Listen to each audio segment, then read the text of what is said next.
Muy buenas tardes, muy buenas noches, muy buenos días, dependiendo del país donde usted se encuentre. Bienvenidos al programa Nuestra Entrevista de Radio Nuestra América en los Estados Unidos.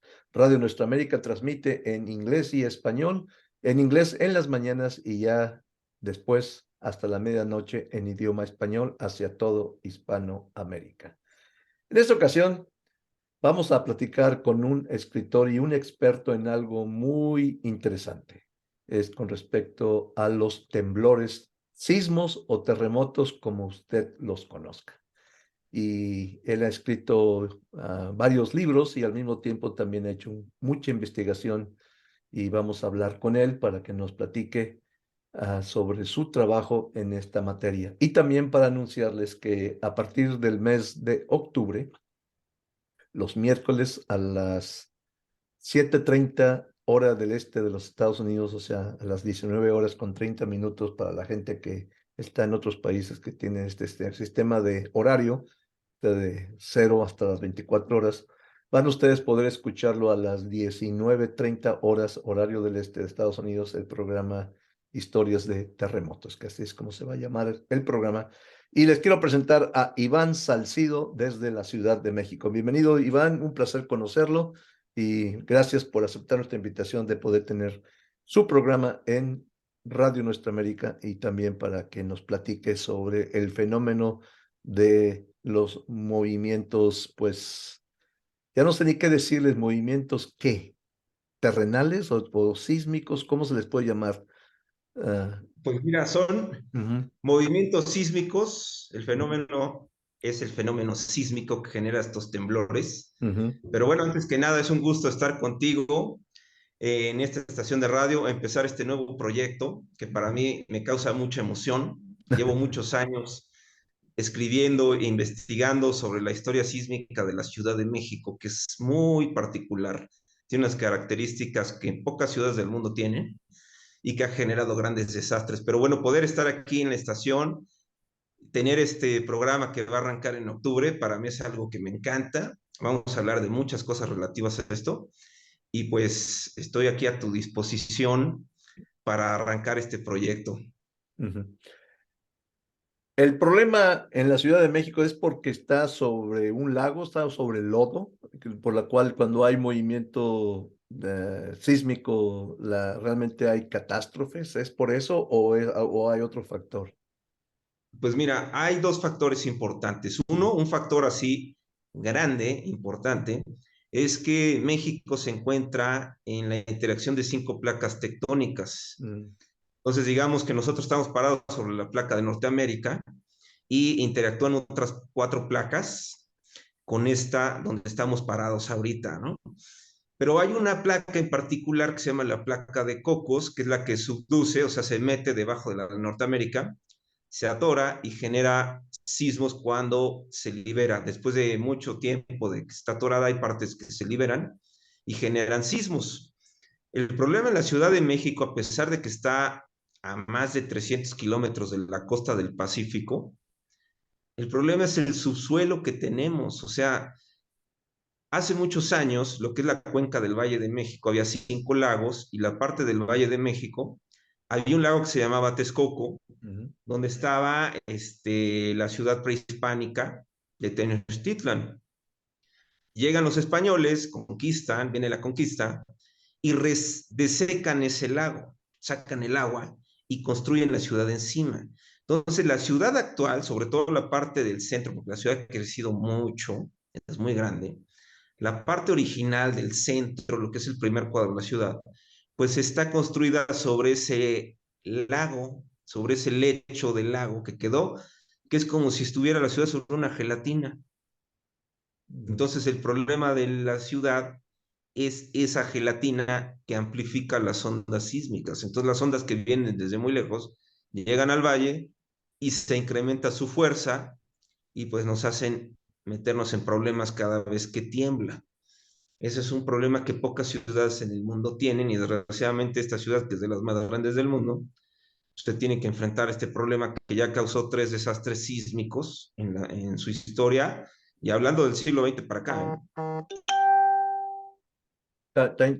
Estaba yo pensando lo que usted dice de que los españoles secaron el lago, ¿cómo lo hicieron si no había la tecnología para sacar toda esa agua? ¿A dónde? ¿Cómo lo hicieron y a dónde le echaron? ¿O se sacó de forma natural? Sí, lo que hacían era desviar los ríos, Mm, de secar, o sea, sí tenían la tecnología para hacerlo. Lo que no tuvieron fue el aprendizaje para empezar a construir sobre ese lecho sin que los constantes sismos que llegaban les tiraran las cosas. mm. Ahí es donde sí tuvieron que aprender sobre la marcha, pero sí, ellos lo desecaron. Hubo muchos ríos que se desviaron. La zona pues, era completamente lacustre, ¿no? Ujú. Y sin embargo, los mexicas o los aztecas que vivían ahí, ellos se adaptaron perfectamente a ese contexto lacustre y los españoles lo cambiaron completamente, ¿no? Incluso destruyeron la ciudad azteca, construyeron encima, es más, las mismas piedras de los templos las usaron para construir sus edificios y la construyeron encima, ¿no? Entonces, cuando empezaron a construir, los constantes sismos les empezaron a tirar las cosas, se les inclinaban los edificios y tuvieron que ir aprendiendo con el tiempo y con la marcha para poder adaptarse. Entonces Fue tuvieron que todo un aprender proceso sobre que la se llevó marcha, ¿no? Tuvieron que aprender sobre la marcha, ¿no? ¿Cómo? sobre la marcha completamente. Así fue ese aprendizaje. Y las Y consecuencias que está obviamente, pues, pagando la Ciudad de México en estos momentos. sí, ahorita pues nos heredaron ese problema porque la ciudad, si no existiera este concepto de que era un lago, si fuera suelo duro, pues no estaríamos hablando de estos problemas, ni tendría yo el programa, ni ocurriría nada, porque serían inofensivos los terremotos porque ocurren muy lejos. El problema es el tipo de suelo que tenemos, ¿no? Entonces, cada vez que tiembla genera problemas. Entonces, o construimos bien o se nos van a estar cayendo los edificios todo el tiempo. Entonces, los epicentros tan lejos no están directamente en la Ciudad de México. Los epicentros que han generado sismos de mayor magnitud están en la costa. Ujú. Digamos, son los estados de Michoacán, Colima y todo hacia abajo, lo que es Guerrero, Guerrero, Oaxaca. Oaxaca y Chiapas. Es la parte donde está la placa de Cocos que subduce, que se mete debajo de Norteamérica, pero esa placa continúa ya dentro del territorio, continúa moviéndose debajo de la placa de Norteamérica. Y ahí también se generan sismos cercanos. Un ejemplo es el sismo del 2017, del 19 de septiembre. Fue Ujú. un epicentro que estaba a 120 kilómetros de la Ciudad de México. Fue muy cercano y fue generado por la misma placa de Cocos que pasa por abajo de la placa de Norteamérica. Y ahí hubo un rompimiento de la placa, generó un sismo que estaba tan cercano que la alerta sísmica con la que cuenta la ciudad pues quedó fuera de circulación, o sea, no sonó en el momento adecuado porque el sismo era tan cercano, pues no, que la dejó fuera de servicio, ¿no? Ya La, sonó la- cuando era muy evidente. la mano del hombre, en lo que le llama fracking, que tiene algo que ver también con lo que está ocurriendo en abajo, en el Lo subsuelo. que ha, miren, el problema con este asunto de los terremotos es que ocurren a distancias, a profundidades muy grandes, o sea, muy grandes. O sea, hay veces que son terremotos someros de 5 kilómetros, pero pueden ocurrir a 20, a 40 o a 50 kilómetros de profundidad. Entonces ahí lo que haga el hombre pues, realmente no tiene mayor incidencia, porque además la Ciudad de México está en el valle, pero el sismo se generó en la costa a 30 kilómetros para abajo, por poner un ejemplo. Entonces, lo que hagamos en la ciudad no tiene nada que ver lo que pase en la parte geológica donde se generó el sismo. No hay manera de hacerlo. Lo que sí afecta en la ciudad es que el suelo lacustre que tenemos está cargado de agua y mucha del consumo de la ciudad viene del agua que está en el subsuelo y se está extrayendo el agua del subsuelo. Eso ocurre ya desde hace muchos años. ¿Y cuál es el problema? Que se genera que la ciudad se esté hundiendo. Más o menos la ciudad se está hundiendo 5 centímetros al año. Si usted, pero no se hunde pareja, evidentemente, ¿no? Hay edificios que están completamente chuecos. Si usted camina por el centro histórico, se va a encontrar con edificios que están derechos, pero hay muchos edificios, iglesias y edificios coloniales y todo, que están chuecos. Y eso está provocado por la extracción del agua. La basílica, una de las iglesias en la Basílica de Guadalupe se ve así, ¿no? Sí, es Sí, la basílica original, sí. la que está al lado y está chueca y le han hecho mil trabajos para detener esa inclinación. A la misma Catedral de México que está ahí en el Zócalo, pues también se le han hecho muchos trabajos de cimentación y muchas ayudas porque se está hundiendo dispareja. Lo que estaba pasando es que las bóvedas se estaban abriendo y en algún momento esas bóvedas iban a dejar de trabajar si no se para ese efecto. Lo que pasaría es que se rompen y se cae la catedral, ¿no? Entonces ha recibido un trabajo de años Siglos, ¿no? para Siglos, ¿no? evitar, de siglos, sí, para que esa catedral, pues por lo menos se hunda pareja y no se hunda de un lado sí y del otro no, porque se truena la estructura. Y así hay montonales de edificios en la ciudad, ¿eh? Y edificios que no tienen evidentemente cimentaciones profundas, pues son muy propensos a inclinarse y a estar chuecos. Es que también hay Departamentos. edificios que tienen que más de 500 años, ¿no? Sí, Sí, no, hay sí, edificios del siglo XVI para acá. sí. Empezamos en el siglo XVI, se empieza a construir y ha habido muchos edificios, incluso de los años 40 y 50, edificios de oficinas o de departamentos que no son tan altos, que no tenían cimentación profunda, y ¿qué está pasando? Pues se hunden, se van de lado o se recargan en el edificio vecino y se tocan. Y el problema es que cuando llega un sismo, se golpean entre ellos. Y siempre uno de los dos tira al otro, ¿no? Hay muchos efectos y bueno, muchas de estas cosas es lo que vamos a estar platicando en este Claro. programa que Sí, no, viene sé, para próximamente. darnos una idea, para dejarlo así interesante. Acá en Estados Unidos, principalmente en California, hablamos de la falla de San Andrés. ¿Afecta la falla de San Andrés a la región del centro de México o no? ¿O No, del centro de México no, no? pero sí afecta a la parte de la Baja California, la zona de Tijuana y Mexicali y todas esas zonas, pues bueno, pues por ahí también llega la falla de San Andrés. De Ya. hecho, todo lo que es la península de Baja California en México, bueno, pues esa existe por el efecto de la falla de San Andrés. Tengo entendido que esa península pues, se está moviendo. Ujú. O sea, en algún momento se va a separar de México. O hasta en la misma California, ¿no? Completamente, porque están ¿Sí? pegadas con Pues se están California. moviendo. Es un proceso muy lento. En el calendario humano pareciera que es muy lento, pero en un calendario geológico donde lo medimos por millones de años, pues eso en algún momento o se va a volver isla o se va a separar del continente. Y sería una de las crisis más grandes en la historia moderna, ¿no? Sí, entonces eso va a pasar. A lo mejor cuando eso suceda, a lo mejor ya no existen los humanos en el planeta, porque es un proceso de miles de años. Ah, es un No proceso. sabemos qué vamos a estar haciendo en ese entonces, pero bueno, los constantes terremotos que ocurren en esa zona, pues Ujú. nos están diciendo que hay una actividad geológica ahí que está en proceso y que nunca para, ¿no? Y eso es en todo el mundo, ¿no? Y no hay manera de pronosticar así como se pronostica la lluvia, las nieves, las calores. No, No hay no, manera. desgraciadamente los científicos llevan muchos años buscando indicios, pistas para ver cómo poder pronosticar un sismo y hasta la fecha no se ha podido. Y eso es por lo que digo, o sea, esto ocurre a profundidades muy altas. Es muy grande las profundidades a las que ocurre. Las presiones abajo son muy difíciles. El hombre no ha llegado muy lejos cuando se trata de llegar a la profundidad. En el mar se ha logrado bajar 3, 4 kilómetros en el mar. Y ya ve lo que pasó con aquella sonda que se hizo famosa que bajó el Titanic, ¿no? Sí. La presión la destruyó. Y estábamos hablando de 4 kilómetros. Y estos sismos ocurren a 4, 5, 10, 15, 20, 40. No hay tecnología que llegue ahí abajo. Ese es el problema.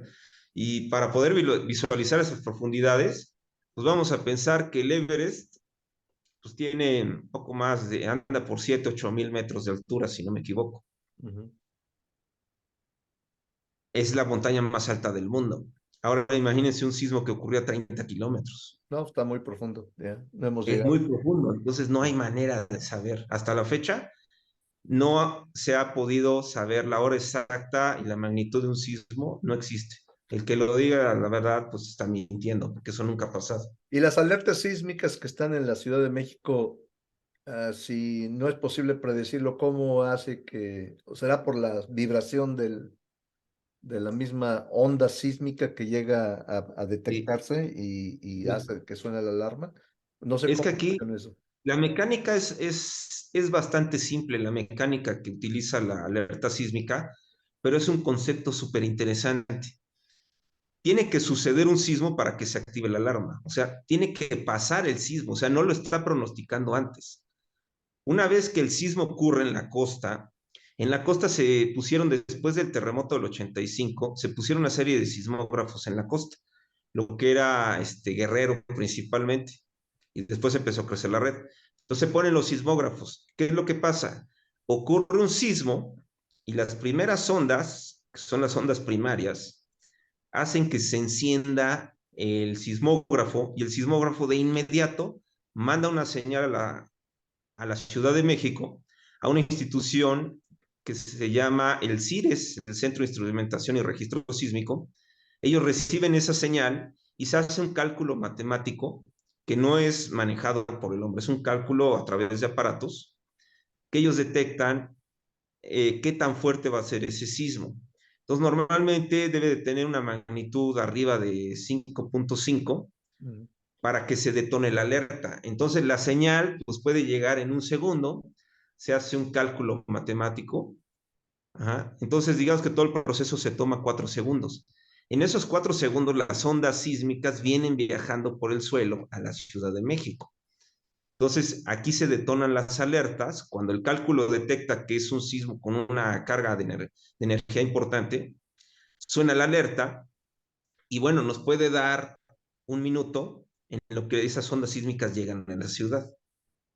Ha funcionado muy bien en muchos sismos, muy, muy bien. El sismo de el 7 de septiembre de 2017, que fue en el Golfo de Tehuantepec, recorrió 700 kilómetros a la Ciudad de México. Fue un sismo de magnitud 8.2. Mm. O sea, es el sismo de mayor magnitud medido en México desde el de 1932, que fue de la misma magnitud, de 8.2. Fue un Ujú. sismo brutal, fue el doble de energía que el sismo del 85. Afortunadamente recorrió 700 kilómetros, entonces cuando sonó la alerta, pasó más de un minuto para que llegaran las ondas sísmicas. Todo el mundo ya estaba a resguardo. Ha funcionado muy bien en muchas ocasiones. El problema es cuando es un sismo cercano. Lo que decíamos al principio, ese sismo de 120 kilómetros que ocurrió en Morelos, esos 3 o 4 segundos que toma el sistema para calcular, pues ya había llegado el sismo, entonces la alerta no sirvió de nada. Ujú. Entonces mucha gente se puso a decir que era una falla de la alerta, que era una porquería y no sé qué. Dice, no, no, no, lo que pasa es que la lógica de la alerta es la distancia. Si no hay distancia, la alerta no funciona, ¿no? Tendría que ser alerta, así como la distancia de unos 700 kilómetros, como lo del Sí, istmo de Tehuantepec. necesitamos una distancia mayor. Ujú. Pero bueno, la alerta se conectó originalmente en la costa porque de ahí vienen los sismos de mayor magnitud.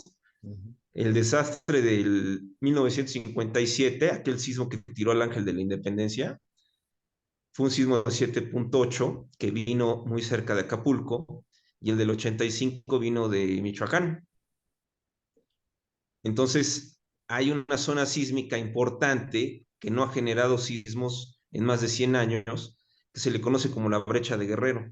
Mm. Es una franja que está entre el norte de Acapulco y una población que se llama Papanoa, muy cerca de Cihuatanejo. Ujú. Esa zona es una zona de quietud sísmica que no ha generado sismos importantes en más de 110 años. Entonces ahí se conectó, se puso la alerta en un principio porque se sabe que esa zona se va a liberar en algún momento. Ujú. Entonces, por eso se puso en un principio la alerta ahí, ha ido creciendo, la red ha crecido hacia otros estados, pero la preocupación es lo que ocurre en Guerrero.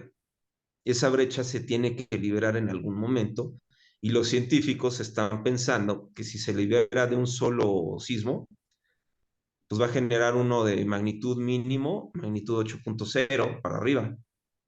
Ok. Nada más que resulta que está más cerca que el sismo que generó el desastre del 85, está un poco más cerca.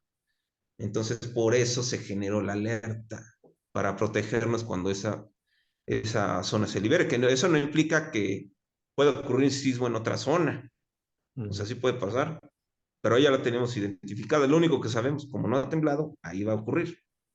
Muy bien. ¿Y cómo se involucró usted en este asunto de los temblores? ¿Fue una experiencia personal o dónde le causó el interés de meterse a profundidad en estos temas? Pues es muy interesante porque yo nací en la Ciudad de México y sigo viviendo y ahorita estoy en la Ciudad de México. Cuando estaba niño, pues yo sentí muchos temblores. Es muy cotidiano que tiemble. Más o menos en promedio, tiembla, hay un sismo de magnitud 6 para arriba cada 6 meses en territorio mexicano. Pero el año pasado contabilicé todos los sismos que registró el Servicio Sismológico Nacional y más o menos estábamos hablando de en promedio 80 sismos diarios en territorio mexicano. Desde el muy bajito hasta muy grandote. De los que detectan nada más los sismógrafos hasta los que ya son perceptibles. Entonces, digamos que uno de magnitud 6 ocurre más o menos cada 6 meses. Un sismo de magnitud de 7.0 para arriba, más o menos en promedio es como cada año y medio. Y entonces, si ahorita revisamos los años recientes, bueno, en la pandemia pues hubo varios. El año pasado, el 19 de septiembre, hubo uno de 7.8, que después lo bajaron a 7.6, pero bueno, digamos que fue 7.6 en 2022. Hubo sismo de magnitud 7 en 2021, en 2020, en 2018, en 2017 y en 2016. Cada año. A eso nos estamos enfrentando. Ahora, no sé si tenga alguna explicación, 19 de septiembre del 85 y 19 de septiembre que del 17, y usted me acaba de decir del año pasado también. O sea, ya van tres. Es el de 85, que genera el desastre más grande en la historia de la Ciudad de México.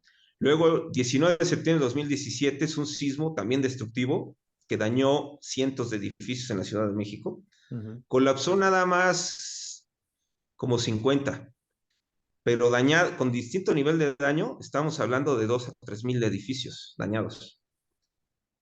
Y luego el año pasado, después del evento del simulacro, fue un sismo de 7.6 que la verdad le sacó un susto a media ciudad. Afortunadamente no hubo daños, pero ya van tres. Y a lo único que podemos decir acerca de eso es que fue una coincidencia. No podemos decir otra cosa más que fue una terrible coincidencia. O sea, No tres hay en un mismo día, en el mismo, en tres, mismo día, pero diferentes años. en ¿Es diferentes años. coincidencia o hay algo No es una coincidencia. maléfico, presagio, no sé cómo le quieren uno llamar? Pero bueno, finalmente el 19 no es el día donde más sismos han ocurrido en la misma fecha. Mm, Hay una fecha que es el 6 de junio, mm, que ese sismo tiene registrados en ese día más terremotos, quizás no tan destructivos, pero sí puede ser. hubo sismos muy importantes. Hubo un tsunami que cayó en 6 de junio, ¿no? Entonces ya vemos que el 19 de septiembre, bueno, pues no es el único. Pero Pero bueno, es entonces, una coincidencia increíble, pero no lo podemos tomar como de otra manera, ok, está porque bien. Entonces usted se no se involucró puede. en esto porque usted vive en la Ciudad de México, pero ¿por qué se ha apasionado tanto en tocar el tema? ¿No hay quien lo toque? ¿No hay quien hable de ello? ¿O es algo que no hay que hablar mucho para no crear pánico? No, al contrario, hay mucha gente que habla, que escribe sobre esto, hay muchos canales, hay muchos documentales, o sea, se ha tocado bastante, ya ha habido series o películas que hablan sobre esto. La gente se ha animado más a hablar. Y no es un tema tabú, al contrario, aquí la idea es hablar, platicar de las experiencias. Y si yo me metí en esto, fue cuando en el sismo del 85, afortunadamente en mi familia y en mi casa, y nosotros vivíamos al sur, no hubo mayores daños, y incluso me fui a la escuela sin saber lo que estaba pasando en el centro. Pero ya cuando me enteré del desastre que había en la Ciudad de México, a mí me dio mucho miedo ese entonces. ¿Y por qué me dio miedo? Porque a los humanos nos da miedo lo desconocido. Entonces, en ese entonces, nadie nos había dicho que podían ocurrir sismos de esa magnitud en México y que podían generar ese desastre. Fue una experiencia terrorífica para los que vivimos el 85. Fueron, por lo menos, fue un jueves, y ese primer fin de semana, pues estábamos sin luz, teníamos que hervir el agua, nos enterábamos por la televisión del desastre que había, murió mucha gente, se cayeron muchos edificios y esas huellas duraron muchos años. Incluso ya en el siglo XXI todavía había huellas del terremoto del 85. Y entonces esto ocurre este gran desastre, y yo me pregunto, ¿por qué nadie nos dijo que esto podía ocurrir en la Ciudad de México? Entonces mi abuelo en ese entonces me dijo, es que esto ya había pasado. Le digo, ¿cuándo había pasado? Me dice, en 1957 hubo un sismo que tiró el ángel de la independencia, la escultura del ángel se zafó de su pedestal y cayó al piso y se hizo pedazos. Entonces el símbolo de la Ciudad de México. Pero más que eso, ya hubo edificios en ese entonces que salieron dañados, edificios modernos, y hubo muchos edificios o casas que se cayeron y tomaron la vida de 79 personas. Entonces, esto ya había ocurrido. Le dije, bueno, ¿y por qué de eso nunca nos hablaron en las escuelas? ¿Qué pasó con esa lección? ¿Por qué nadie nos dijo que esto podía pasar? Y entonces, años después, me meto yo de manera independiente, solitaria, y sobre las rodillas empiezo yo a hacer mis investigaciones, luego empiezo a publicar mis libros y empiezo pues a acercarme a todo lo que tenga que ver con el tema, y me empiezo a formar una imagen del enorme riesgo que tiene la ciudad y del enorme riesgo que todavía tenemos. Esa brecha que decíamos puede causar un cuarto desastre de origen sísmico en la Ciudad de México. Y eso puede ser ahorita, o puede ser en 20 años, o en otros 100, no lo sabemos. Ajá. Pero ocurre, pero va a ocurrir. Entonces, revisar la historia del pasado, pues es una manera de ver qué errores se cometieron, cuáles fueron las fallas que derivaron en esos desastres, ¿no? Entonces, aquí lo importante es revisar y hablar de ello, para que no hagamos confianza otra vez y nos vuelva a pasar un sismo cuando pensamos que ya estamos muy seguros. Eso ocurrió en 2017, pensábamos que ya la alerta nos protegía y que los códigos de construcción nos protegían, y ya vimos que no. Todos los edificios construidos antes de 1985, que fue cuando cambió el reglamento de construcciones, pues salieron afectadísimos, ¿no? Digo, y para un ejemplo muy fácil, o sea, este año, ¿se acuerdan que hubo un terremoto doble en Turquía Ujú. que causó un desastre impresionante? Esto fue a principios del año. Bueno, era una zona donde tembló, era una zona donde no se habían registrado sismos casi en 200 años. ¿Y qué pasó? Pues en esa zona empezaron a construir puras porquerías. Digo, no es el término técnico, pero para decirlo rápido, ¿No? no eran construcciones que estaban preparadas para lo que se iba a venir. Y finalmente esa zona que se pensaba que ya no había sismos importantes, pues llegó uno, y unas horas después, 9 horas después, llegó otro y causó el desastre gigantesco que provocó en esa zona. Y eso es lo que pasa cuando se olvida el riesgo. Entonces yo lucho contra eso, que no se vuelva por ignorancia de yo no sabía o no tenía la información o lo que fuera, no tiene por qué morir gente ante un sismo en esta época, ¿no? Entonces lo importante es dar este mensaje, platicar lo que ocurrió en el pasado para que no lo volvamos a vivir, porque esto es una ruleta, nunca sabemos quiénes vamos a ser ahora los afectados, podemos ser ahora nosotros, ¿no? Ya. Entonces esa es la idea de todo esto. Pero también las desgracias pueden ser superiores por negligencia humana, ¿no? En el sentido de, o la avaricia, o lo que uno le puede llamar con respecto al tipo de materiales con los que se construye. Por ejemplo, la torre latinoamericana, según mi papá era arquitecto y me platicó que la torre latinoamericana no se había deteriorado porque tiene cimientos hidráulicos, o sea, que se mueven y no sé cómo me lo explicó, no me acuerdo muy bien. Porque esa torre, también que es símbolo de la Ciudad de México, no se ha caído por estos terremotos. Es una pregunta muy interesante, porque fíjate, cuando fue el sismo del Ángel en 1957, Ujú, la torre tenía un año de inaugurada. Mucha gente le tenía miedo y no se rentaban los pisos. En ujú, ese entonces, cuando se inauguró la torre, hay que tomar en cuenta que era el edificio más alto del continente americano, afuera de Estados Unidos, sin contar ujú, Estados Unidos, ujú, y el segundo del mundo. Solo la Universidad de Moscú era un poco más alta. Pero él era un rascacielos que verdaderamente era todo un ejemplo en esa época, ¿no? ¿Qué es lo que pasa con eso? Cuando ocurre el sismo, la torre no le pasa absolutamente nada. Y es cuando se empiezan a rentar sus distintos niveles. Pero el ingeniero que hizo la cimentación, él sí se dio cuenta que había una relación entre la altura del edificio y el suelo de la ciudad. Entonces hay una relación entre la vibración del suelo y la vibración de la torre. Si coinciden esos periodos de vibración, los edificios entran en resonancia.